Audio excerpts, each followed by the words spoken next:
Over at BangTheBook.com, we are your one-stop shop for sports betting news and information. My 2020 MLB betting guide is posted over there. Season win total write-ups on all 30 Major League Baseball teams.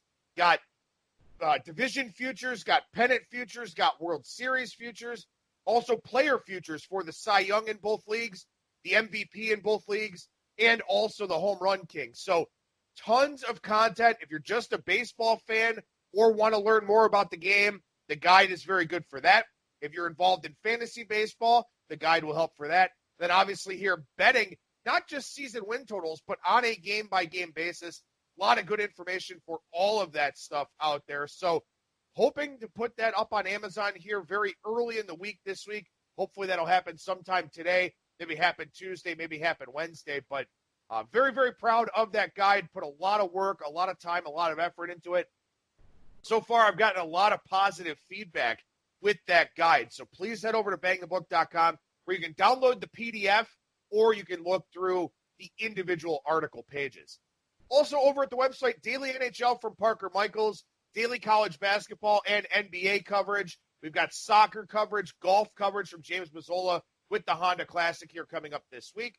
NASCAR event out at Auto Club Speedway. I'll have a preview of that for you once we get to the middle of the week here. We're still covering UFC.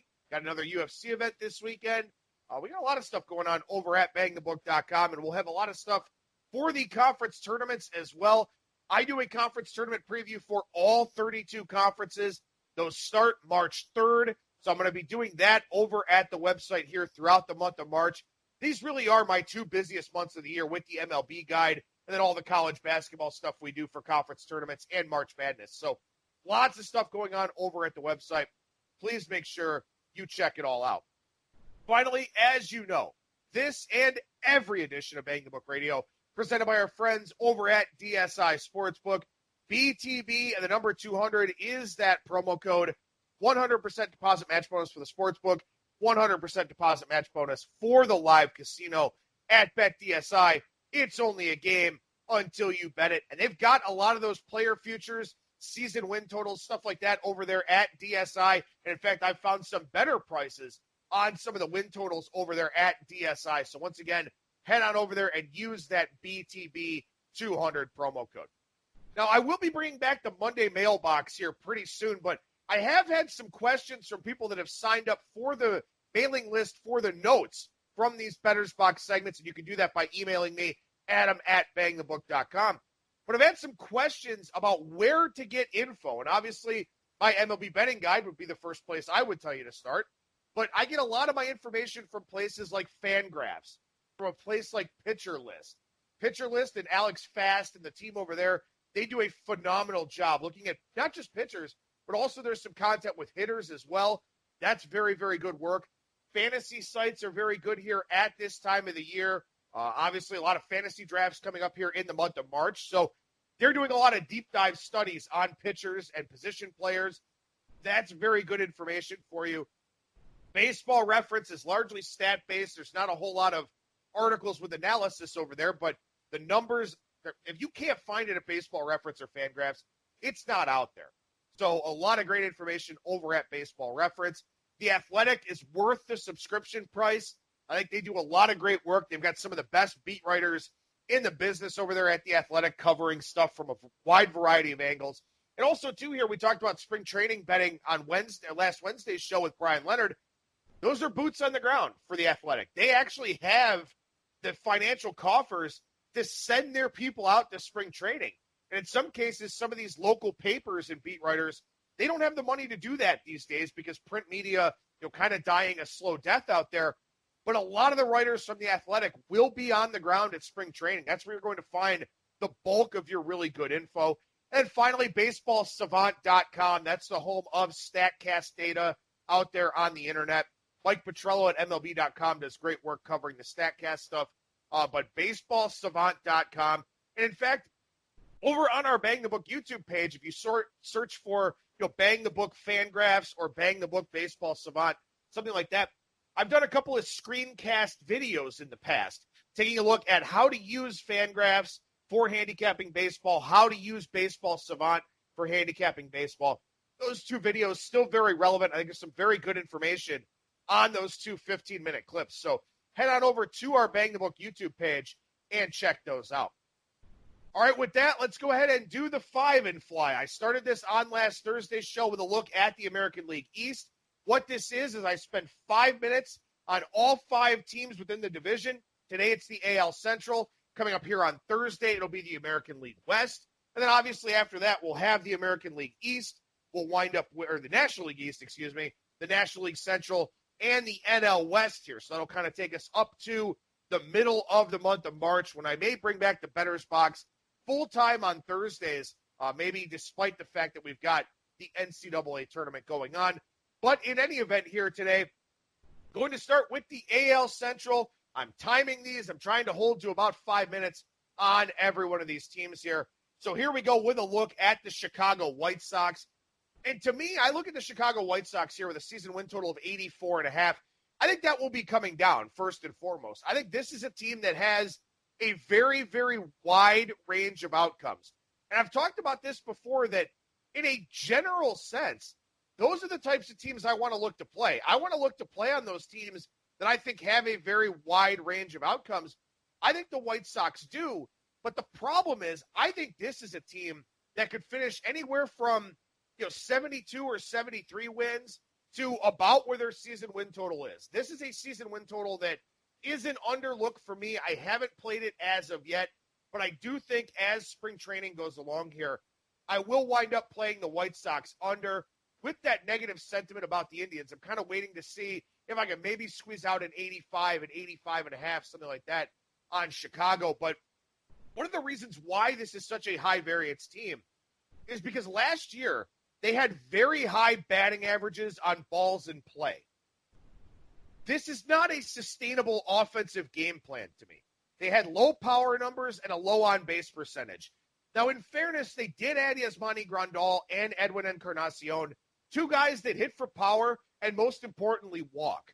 So this is a lineup that could wind up producing more runs without a really big power upgrade if that team batting average stays high. But Yoan Moncada last year ran the highest batting average on balls in play since Jose Hernandez in 2002, when Hernandez was at 402. Moncada was at 406. Manny Ramirez back in 2000 was at 400. How about Rod Carew in 1977 at 408? So Moncada had the highest batting average on balls in play since 1977. Now, this is a guy that does make some pretty good contact quality, but it's not something that I would expect to continue here for this season. So Moncada's offensive numbers are going to fall. Then you've got Tim Anderson, who last year had the 5th highest batting average on balls in play. And batting average on balls in play is a statistic open to a lot of variance. So it is one of those ones that I do pay attention to because there's not a whole lot of annual year-over-year correlation with batting average on balls in play. So the fact that Moncada and Anderson had 2 of the 5 highest BABIPs in the last basically 50 years, I don't think that's a sustainable offensive profile. The White Sox make a lot of opposite field contact. They don't hit for a lot of power. And this is one of those things that I do expect to regress a little bit. Now, again, with some of their additions, they could contribute in other offensive categories like the walk rate, like the power potential for Grandal, Encarnacion. Obviously, a full season of Luis Robert. You've got Eloy Jimenez, if he's able to stay healthier, and Jimenez, very good opposite field power. But I think the offense is a little bit iffy here. And when you consider that the pitching staff is still littered with massive concerns, the offensive profile becomes that much more concerning for me. I don't know if this is the new Lucas Giolito. I don't know if what we saw last year can translate here this year as well. Giolito did pad his numbers. He had that 12-start stretch where he was absolutely incredible, by and large, against teams like the Indians, who couldn't hit changeups last year, and against teams like the Royals and the Tigers and some of the other bad teams that he faced there from mid-May through early July. I'm not completely sold on Lucas Giolito. I think he'll be very good, but I don't think he'll be as great as he was last season. I don't really love this fit for Dallas Keuchel. The White Sox are not a great defensive infield, so that's concerning to me. I wouldn't count on Gio Gonzalez for anything. I'm not real keen on Reynaldo Lopez, although I think he has a little bit higher of a ceiling than what he showed last season. And the bullpen is very weak here for the White Sox as well. You look at Alex Colomé, and Alex Colomé, one of the biggest regression candidates in baseball, using a metric over at Baseball Savant called WOBA minus xWOBA. xWOBA is expected WOBA based on exit velocity, launch angle, batted ball direction, things of that sort. Colomé got very lucky last year in terms of his WOBA against. So this is a White Sox bullpen that I'm not very high on. The offense is concerning to me, and the starting staff isn't very good. Now, if all of these things come together, and if some of their young players stay healthy, like a Jimenez, like a Robert, if Kopech graduates to the major leagues and pitches better off of Tommy John, they could be a pretty good team. But for now, I think their ceiling is in the mid-80s, and their win total is 84.5. I'm probably going to wind up with an under bet here on the Chicago White Sox for the 2020 season. Haven't done it yet, but I think this is one that is on my short list and one that eventually will become a play. 86.5 is the season win total for my Cleveland Indians here. And the last few months have been very, very disappointing for this team. They spent all winter long trying to find the right trade package for Francisco Lindor. They never wound up finding it. They traded away Corey Kluber, which a lot of people call a salary dump. I don't believe that it was. I think the Indians wanted Emmanuel Clase, and I think they should because he's a top 5 relief prospect here in Major League Baseball. I think the Indians saw exactly what I saw going into the 2019 season with Corey Kluber. The command was on the way down. The control was on the way down. His velocity was decreasing, and he had a massive workload. From 2014 to 2018, the only pitcher to throw more innings than Corey Kluber was Max Scherzer. And we know Max Scherzer is just a freak of nature for the most part. Corey Kluber stayed extremely healthy. Last year's injury was a freak thing. It was a comebacker off the arm that broke his ulna. But still, even with some downtime, that could end up helping him, and I'll talk about that more on Thursday when I get to the Texas Rangers. I think the Indians traded from a position of strength. I think they got out from under Kluber before the bottom could potentially really fall out. So I don't think this was a salary dump, but in the court of public opinion, it looked like one. So that shapes the narrative of the Indians here coming into the season. Now, Mike Clevenger already hurt, torn meniscus, had surgery. He'll be out for at least some of April, if not all of April. Carlos Carrasco limping around with a hip strain, a hip flexor strain. He seems like he's okay, but obviously we don't know what we're going to get from Carrasco coming off of the lost season last year, having leukemia, coming back in September and throwing some relief innings, but not really working as a starter at all. I don't know what we're going to get from him, but this is an Indians team that has 2 of the top 20 position players in baseball and 2 of the top 20 starting pitchers in baseball, with Lindor, Jose Ramirez, then obviously Mike Clevenger, and Shane Bieber on the pitching side. So this is a very top-heavy team. And you do wonder here how the supporting cast will play out. Now, I do think Franmil Reyes is a guy that could lead baseball in home runs. That would not shock me at all whatsoever. I think he's going to hit 40-plus. We'll see how many more than that he actually gets to. Carlos Santana, off of a career year. You expect regression from him, a guy in his mid-30s now. He's not going to put up another career year, probably not sustain that pace. But what do you get from the second base upgrade of Cesar Hernandez? What do you get from the outfield, where you've got the second year of Oscar Mercado, who, by the way, I'm not particularly high on. You've got Jake Bauers, the guy that hit at every level of the minors. Daniel Johnson, same thing, hit at every level of the minors. Jordan Luplow punishes left-handed pitching. They added Domingo Santana. Roberto Perez walks a lot, hits for power, elite defensive catcher. The Indians have pieces here. The problem is that they need a lot of things to go right in order to contend for a playoff spot. But going over 86.5 wins is not contending for a playoff spot. They could go over this total and still not be a playoff team. Now, again, you've got the concerns with Clevenger, with Carrasco. Shane Bieber last year, elite strikeout and walk metrics, but in the 4th percentile in exit velocity, 5th percentile in hard hit percentage, and hard hit percentage is percentage of batted balls hit at 95 plus miles per hour. So Bieber graded very poorly in the contact metrics against. And as a guy with very good command, that's concerning to me.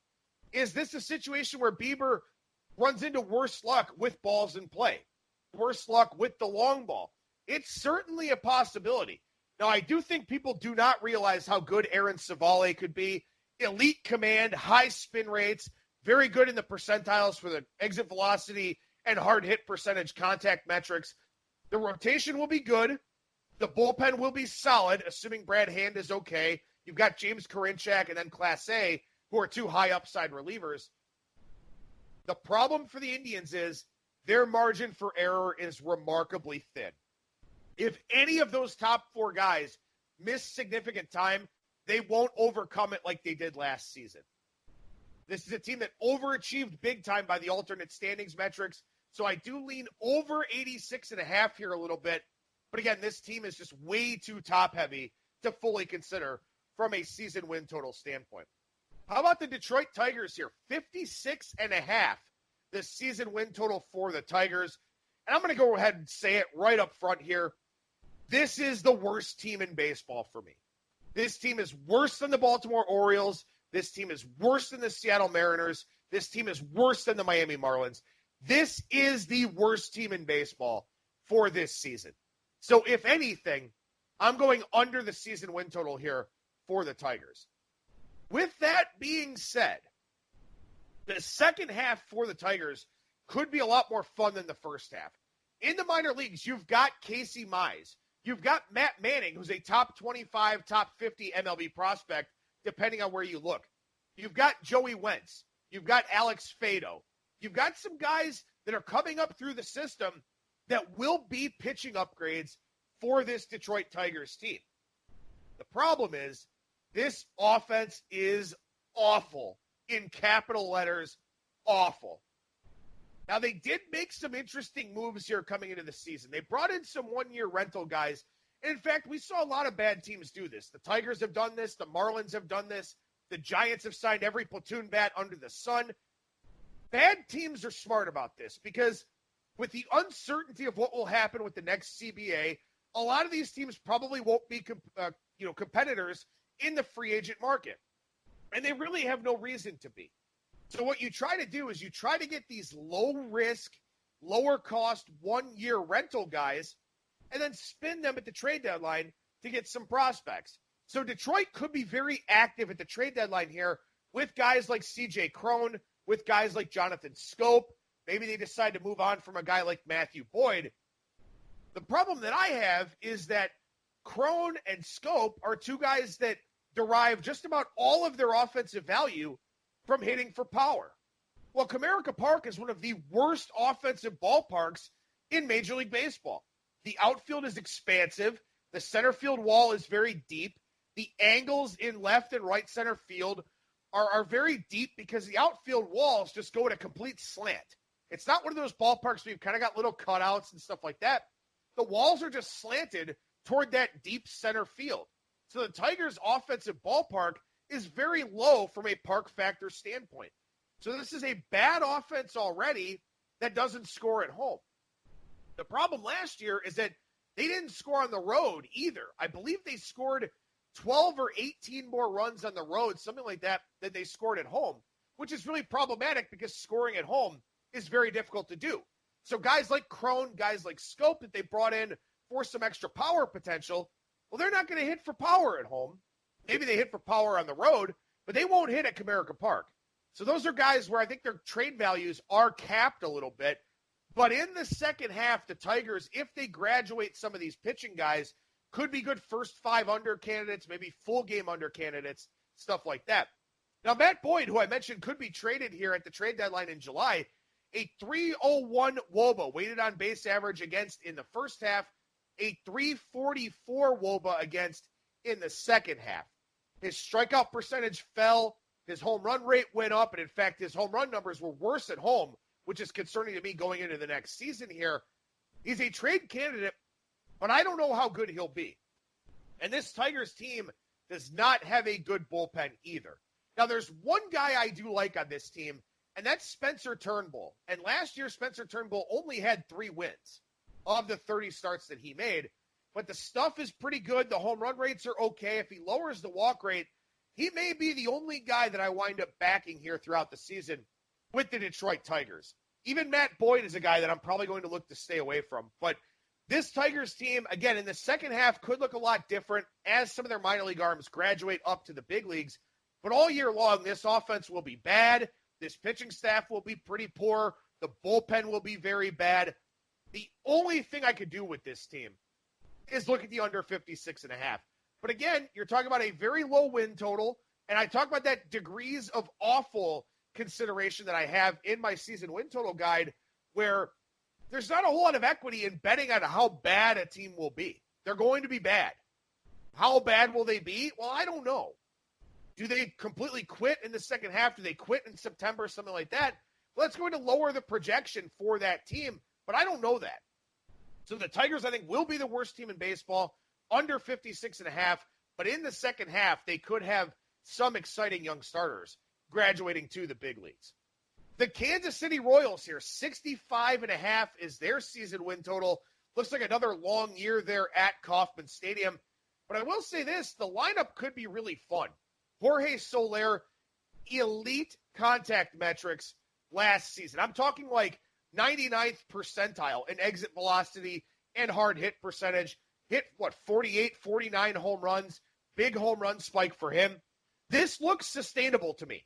When you look at guys that maybe have a big increase year over year in home runs, maybe it was just one of those things. But a lot of times it's a launch angle change, like it was with Ketel Marte for the Arizona Diamondbacks. Maybe it's just elite contact quality, and Jorge Soler has that elite contact quality, hits the ball violently hard, makes high-quality contact when he makes contact. So that helps in the middle of this lineup. And the top of this lineup is pretty good. Whit Merrifield gets on base a ton. They call him two-hit Whit for a reason because it feels like he has 2 hits in every game that he plays.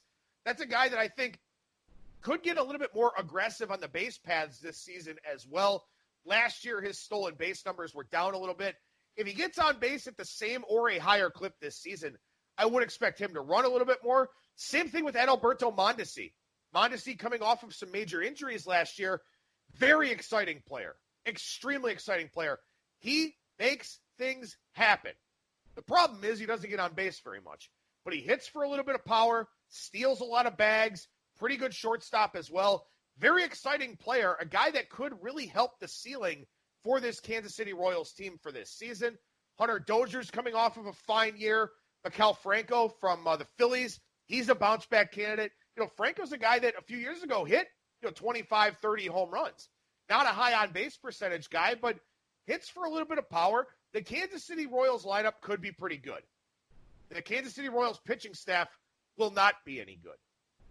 Jake Junis allows a ton of home runs, did the same thing 2 years ago that he did last year. Just not good command from Jake Junis, and he's primarily a 2-pitch pitcher, which makes things a lot easier for the opposition. Brad Keller, he's a high ground ball guy, saw a strikeout spike in the second half, but also saw a drop in command. He's not a guy that's high on my list for this season. Another thing that's not high on my list here is that the Royals get Salvador Perez back. There is a massive, enormous, just canyon-esque difference of opinion between what Kansas City Royals fans think of Salvador Perez and what everybody else thinks of Salvador Perez. He is a bad baseball player. He's okay at throwing out runners. He's pretty good at throwing out runners. That's really the only attribute that he has. Hits for a little bit of power, but he's a low on-base percentage guy, poor contact quality otherwise, and he's been a bottom 5 catcher in framing runs over the last several seasons. Salvador Perez does not help this pitching staff. I want to make that very clear. I don't have anything against the guy personally. He's just not a good baseball player, and people think that he is for some reason, and I don't know why.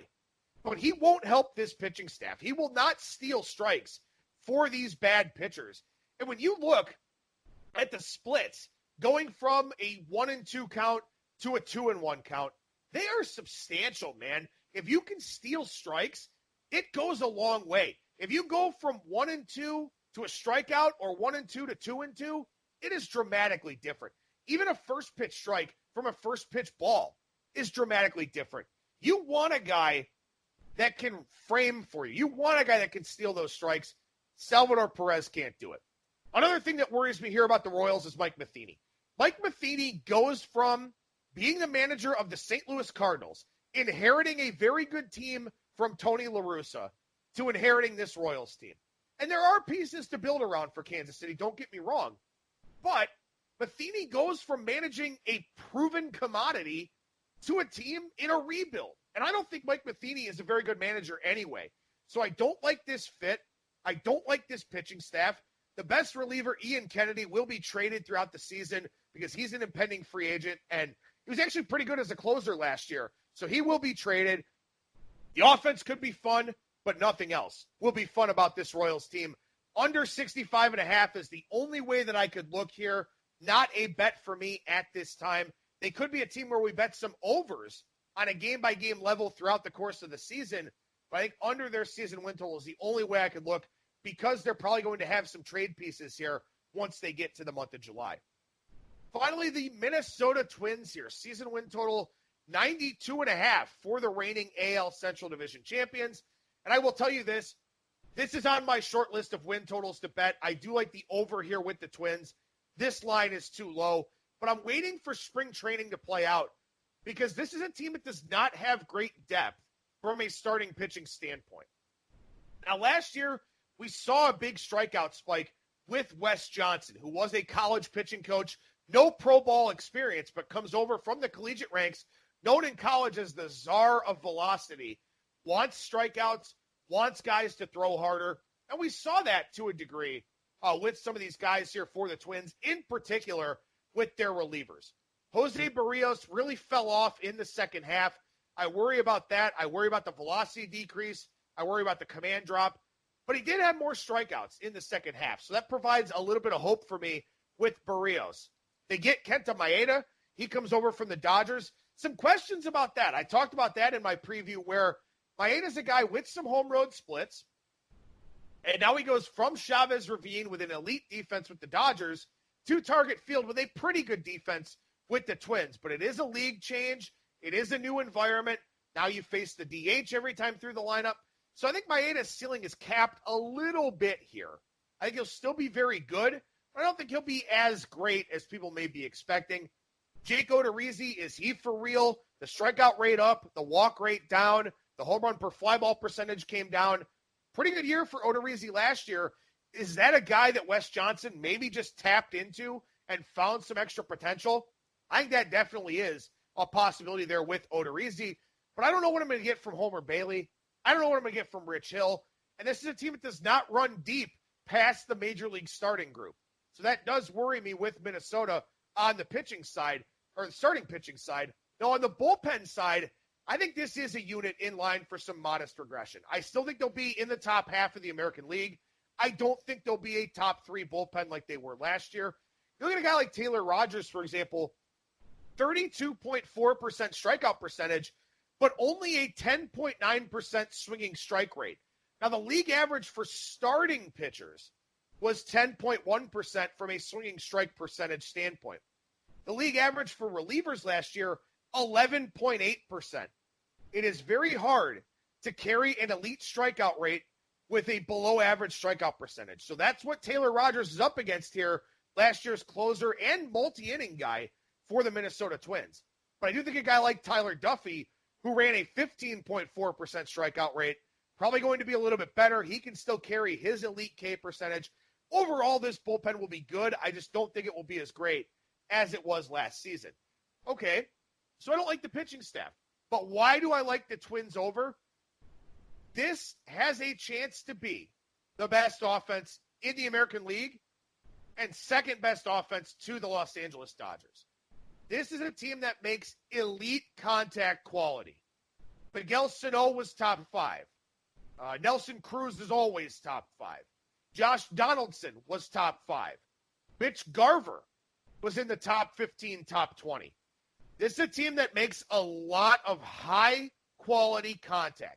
They make a lot of barreled baseballs. What barrels mean is that that is a batted ball with a high exit velocity, an optimized launch angle, and a barreled ball has an expected batting average of 500 and an expected slugging percentage of 1.500.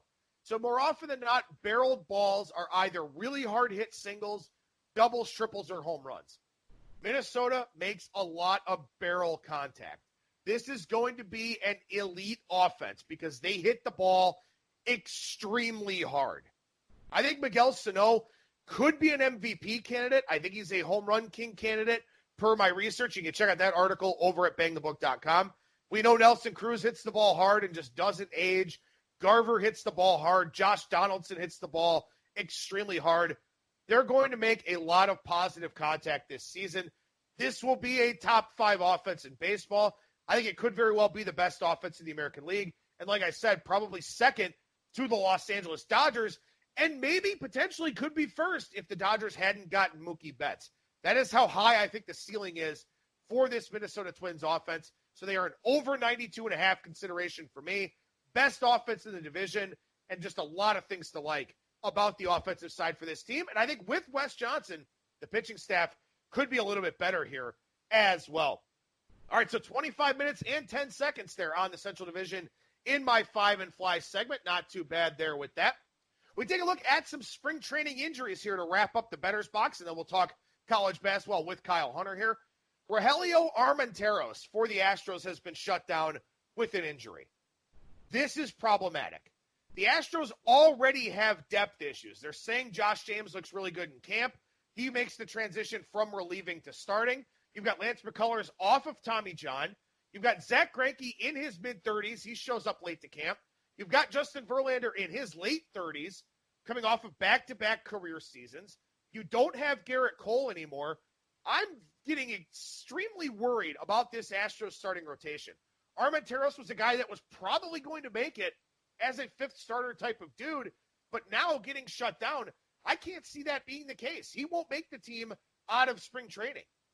This Astros team, and while they are a pitching factory, and they do have guys with a lot of high spin rates and stuff like that, it's starting to get problematic. You know, Forrest Whitley, their top pitching prospect, has not pitched a whole lot over the last 2-3 years. The Astros have big concerns on the starting pitching side. Now, of course, their bullpen is very good once again, and they'll still out-hit a lot of mistakes. They're still going to be very, very good. But with each passing day, the ceiling for this Astros team gets a little bit lower for me. And this Armenteros injury is just another one. Talk about cluster injuries. I'll talk about one here in a minute. But this is a problem for the Astros. It's something I think is worth watching here closely as they go throughout spring training. The cluster injuries have hit the New York Yankees. Just after I finished recording, just after I finished posting the show on Thursday, it came out that Luis Severino has been shut down. He's seeing specialists, which is never a good thing. Now you've got a Yankees team here with James Paxton already on the shelf, Severino now hurt, and Domingo Germán suspended for the first half of the season. The Yankees may be forced to accelerate the plan for a guy like Deivi Garcia. Their starting pitching questions are getting to be very, very big now.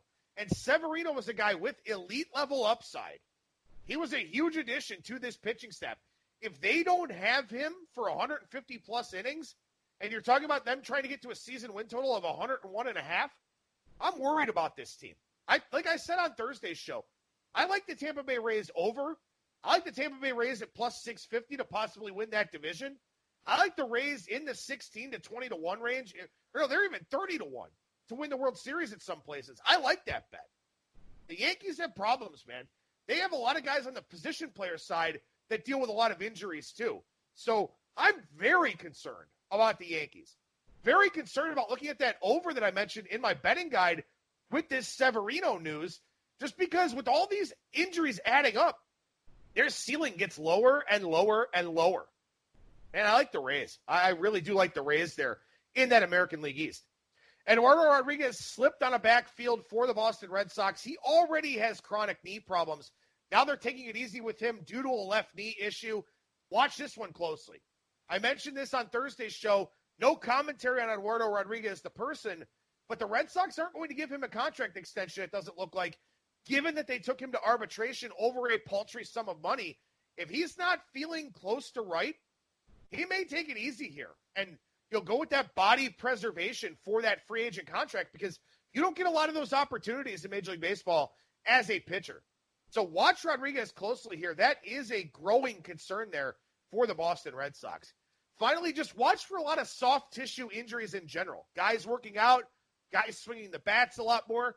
You're bound to see oblique issues. And keep in mind, an oblique here in late February probably takes you out into the last week of spring training, if not the first week of the regular season. For a hitter, that means you probably don't come back until April, mid-April, something like that. If you're a pitcher, you're probably out until May. So watch for those obliques, watch for those intercostal things. All of those going to have an impact on the ceilings for the teams here around Major League Baseball. I'll be back on Thursday with another edition of the Bettor's Box here, taking a look at the American League West. And, of course, you can email me, adam@bangthebook.com, to get on the mailing list here for the Bettor's Box notes.